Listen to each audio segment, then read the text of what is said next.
Welcome to Education of Law. Don't forget to like, comment, and subscribe.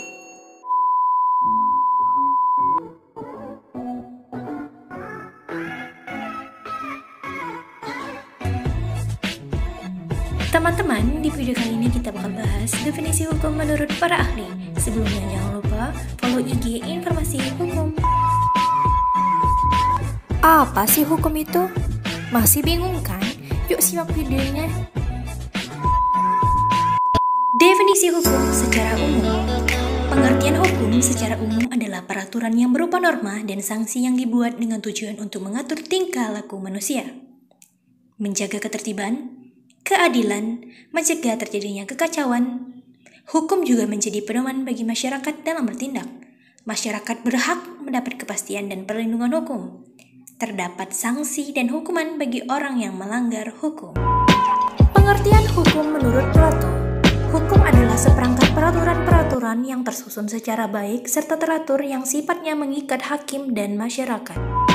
Menurut pendapat Aristoteles bahwa hukum tidak hanya berarti kumpulan aturan yang dapat mengikat dan berlaku pada masyarakat saja, tetapi juga diperuntukkan dan ditaati oleh pejabat negara. Pengertian hukum menurut Immanuel Kant. Hukum adalah keseluruhan aturan yang dapat mencegah kehendak bebas dari orang lain. Dengan demikian, setiap orang harus menghargai hak dan kebebasan orang lainnya selama hal tersebut tidak merugikan. Definisi hukum menurut Utrecht. Hukum adalah himpunan petunjuk hidup, perintah dan larangan yang mengatur tata tertib dalam suatu masyarakat dan jika dilanggar dapat menimbulkan tindakan dari pemerintah. Hukum menurut Hans Kelsen merupakan ketentuan sosial yang mengelola perilaku mutual antar manusia. Arti hukum menurut Durkheim adalah suatu kaidah-kaidah yang bersanksi yang berat ringan yang tergantung pada suatu pelanggaran, anggapan-anggapan, dan keyakinan masyarakat tentang baik buruknya suatu tindakan. Menurut pendapat Hugo de Grotius bahwa hukum merupakan peraturan tentang tindakan moral yang menjamin keadilan pada peraturan hukum tentang kemerdekaan.